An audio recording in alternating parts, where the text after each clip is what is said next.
Je suis arrivé à un niveau dans ma life où maintenant, des fois, je suis pas excité quand je fais l'amour, je suis obligé de me chauffer. Des fois, je fais semblant de jouir aussi, parce que les hommes aussi, on ment aussi. Hein.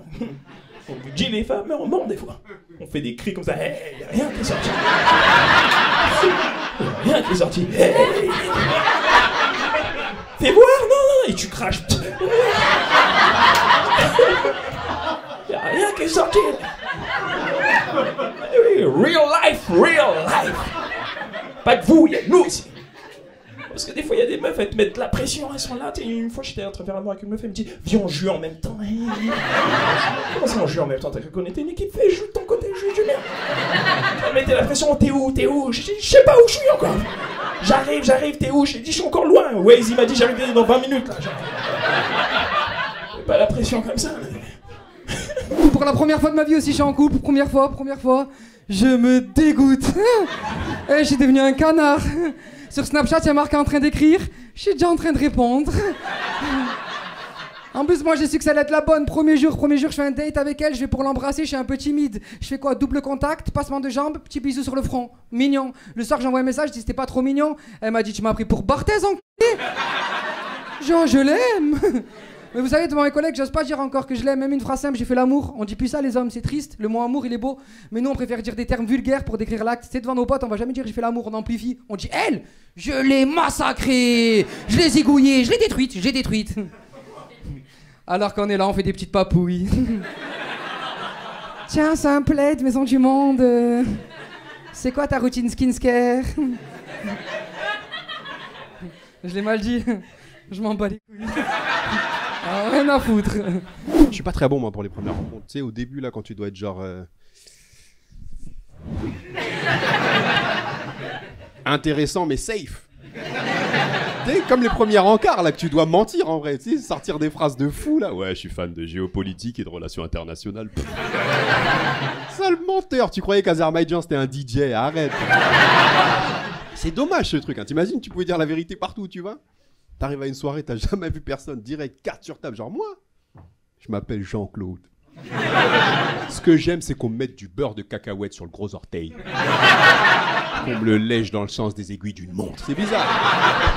C'est chelou, hein, mais imagine, tu dis ça une fois chelou, deux fois étrange, la troisième fois, t'as un gars, il est genre, ah ben moi aussi, et boum. C'est une vraie amitié là qui se crée. Ils peuvent lancer un groupe, ils ont un slogan et tout. Fuck these hoes, suck my toes. C'est réel, c'est... Est-ce que ça vous arrive parfois, vous parlez à quelqu'un, première fois et vous sentez dans sa tête, la personne, elle se déconnecte.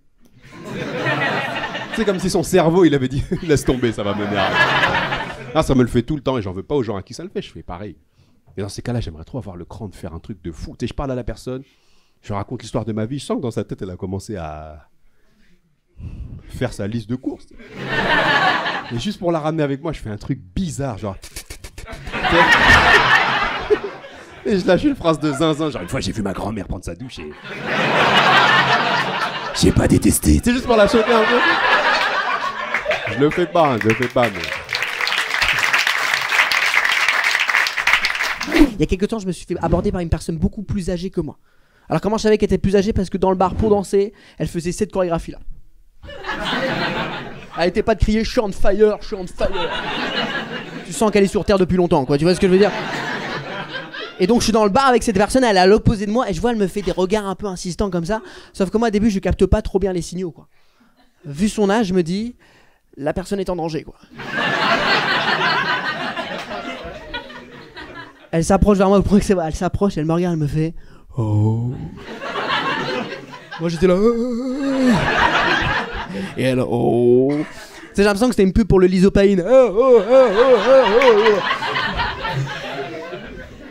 Et tu sais, au début, j'étais, je sais pas, un peu réticent au fait qu'une dame comme ça, plus âgée, vienne me draguer. Et après, j'ai pris du recul et j'ai compris. Je me suis dit, voilà, ok, cette dame, elle est quoi? Peut-être 50 ans, peut-être qu'elle veut divorcer comme ça en plein milieu de sa vie, et peut-être qu'elle veut se relancer. Et ben, je suis son homme. Ouais. L'idée d'être un jour, d'être peut-être le beau-père de l'un de mes potes, ça m'a excité en fait, quelque part. Tu sais, j'ai pas à dire à mon pote, range sa chambre, fais la vaisselle, je vais bien l'humilier, je vais dire, fais un bisou à beau papa. Je serais comme ça, moi, tu vois. Je me suis attaché à ChatGPT. Ah non, je suis tombé amoureux de lui, frère. Chaque jour, je lui parle. Vous aussi, vous parlez comme ça? Chaque jour, je lui parle, moi, ChatGPT. Je suis sûr, si je lui envoie des saluts, ça va, tu vas bien. Je lui parle comme si c'était un humain. Je Je lui dis, mais je peux avoir une information? Je lui dis merci. Vous dites merci aussi? Moi je dis s'il te plaît aussi, s'il te plaît. Non, on lui parle mal. De toute façon, je lui parle comme une meuf. Des fois, à 3h du matin, je lui dis, tu dors?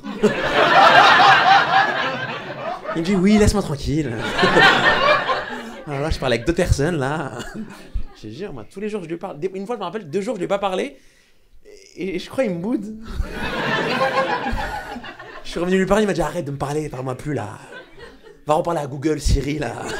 Tu m'as trompé, reparle avec tes putes, là. Je te jure, je lui pose plein de questions. Et en plus, il y a un pote à moi, il utilise beaucoup ChatGPT pour des entretiens d'embauche. Il lui fait des lettres de motivation. Mais des vraies lettres de motivation. Mais il oublie qu'il y a un rendez-vous physique. Sans ChatGPT. Le mec, il va le voir physiquement. Qui n'a jamais dit dans sa vie, cependant.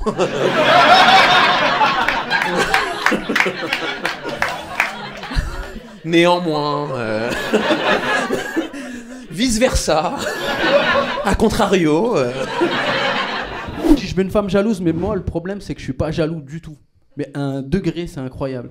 Mais ça m'a trop porté préjudice avec mes anciennes relations. J'ai une ex, elle a essayé de me piéger une fois. Elle a mis un bouquet de fleurs en plein milieu de son salon. Je suis rentré, je l'ai pas vu.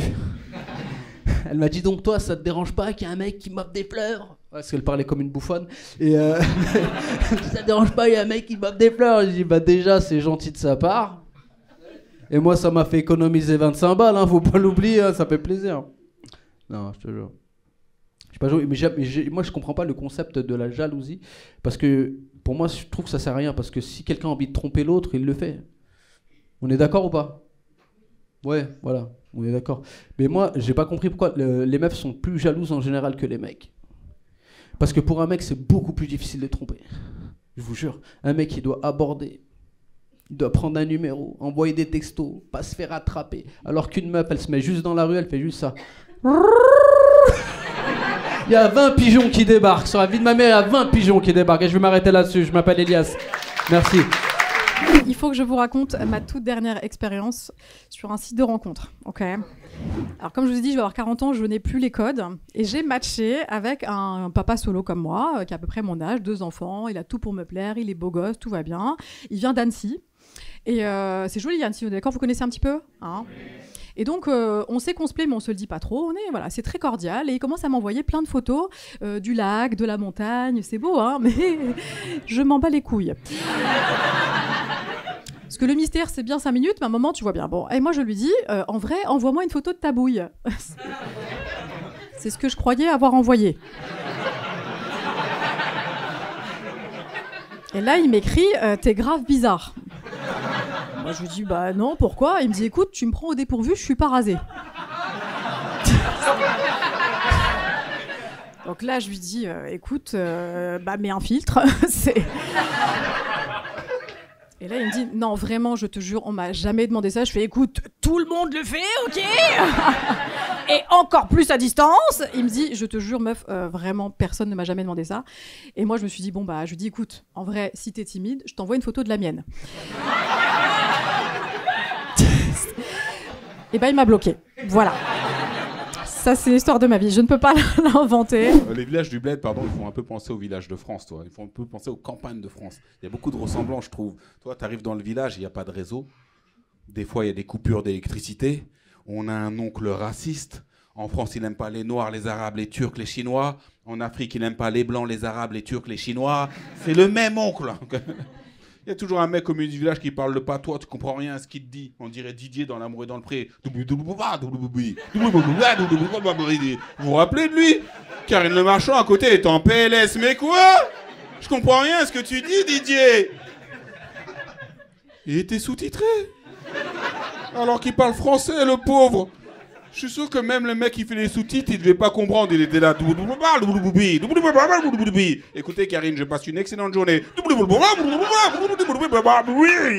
J'ai hâte de rencontrer ma future prétendante. Mais il a pas dit ça. Ça se voit qu'il a pas dit ça.